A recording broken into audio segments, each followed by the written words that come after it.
The South Florida Travel Guide welcomes you to the Vizcaya Museum and Gardens in Coconut Grove, Florida. Our visit to the amazing winter home of James Deering begins at what used to be the front gate of the home. The moment we stepped into the property, we were surrounded by lush tropical gardens and gorgeous fountains that trickled down the length of the walkway up to the main house. Walking down the path to the front door of the home, we're greeted by arches and statues that the kids had a great time taking photos and posing in front of these limestone relics. Venturing into the home, you're greeted by more statues and amazing Italian antiques that were hand-picked and curated by James Deering himself on his many trips to Italy. The two-story building boasts a grand entrance into a once uncovered courtyard where sprawling trees and tropical landscape lent itself to conversation areas that visitors to the home could sit and take in the Florida sunshine. The bottom floor of the house held a large dining area that overlooks the gardens. The giant picture windows are all made out of beautiful stained glass, beaming colors and light all over this elaborately decorated room. From the ceiling to the floor, you will find every single detail was paid attention to in the typical Mediterranean style.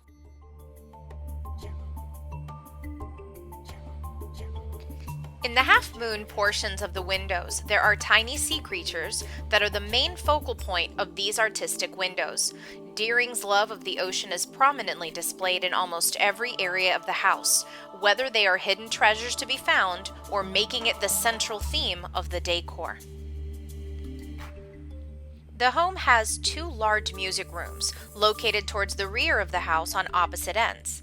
One of them held a piano, harp, and other classical instruments, while the other is an ornate organ room. When this instrument was played, the music could be heard throughout the entire home.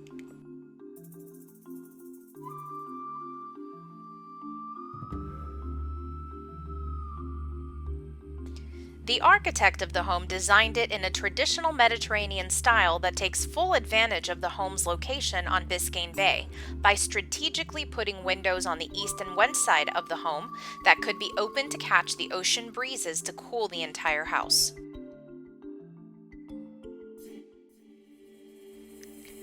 The library and parlor room are truly stunning.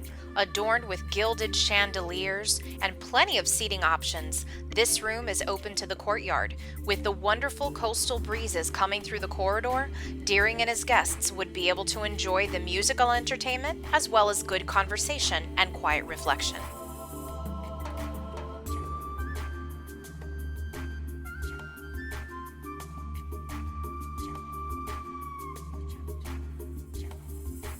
The courtyard is now enclosed by a glass greenhouse dome, and air conditioning was added in the early 2000s in order for the home to be placed on the National Historic Museum Registry. I'm sure Deering would have enjoyed the more modern creature comforts, especially with the South Florida heat.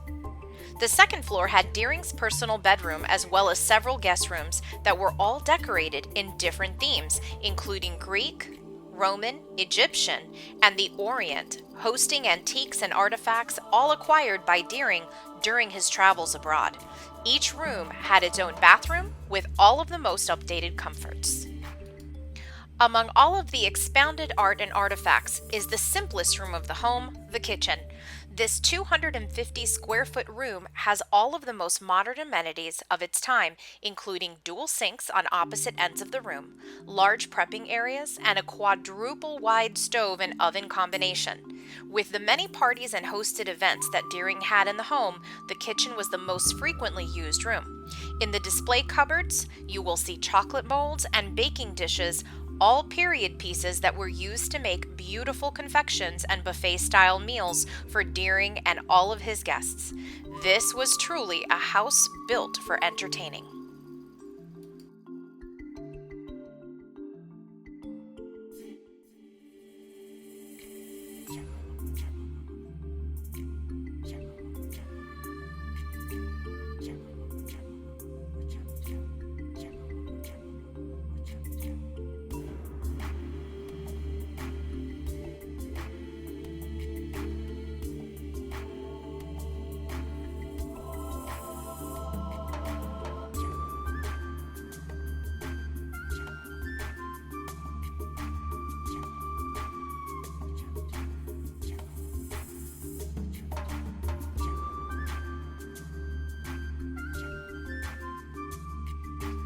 Hidden nooks and areas of interest abound in this palatial residence, from winding staircases that lead to a wine cellar or up to a rooftop lounge area, to the unique pool that has an underground swim-up area used when guests wanted to get out of the scorching sun. One of the newest additions to the garden is the orchidium. Both Deering brothers loved orchids and included them both inside and outside of the home. This tranquil area has over 20 species of orchids and blooming plants.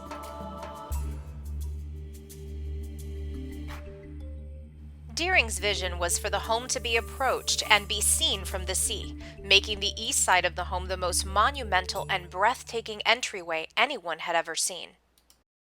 The large boat structure at the east entrance was used for dinner parties and romantic interludes alike, while the picturesque, elevated gazebos on either side of the concrete island provided quiet areas for people to enjoy the bay breezes and stunning views.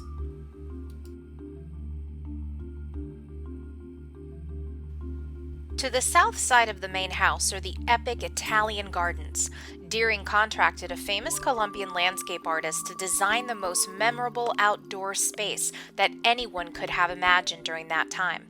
Many visitors to the home had boasted that the gardens were more impressive than those at Versailles.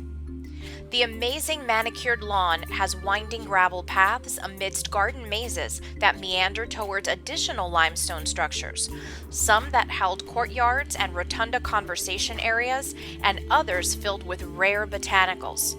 The elevated walkways on either side of the garden have additional hidden areas of interest, with private sitting areas and adorned walkways to mini gardens hosting an array of flora and families of iguanas and curly-tailed lizards that call this garden their home.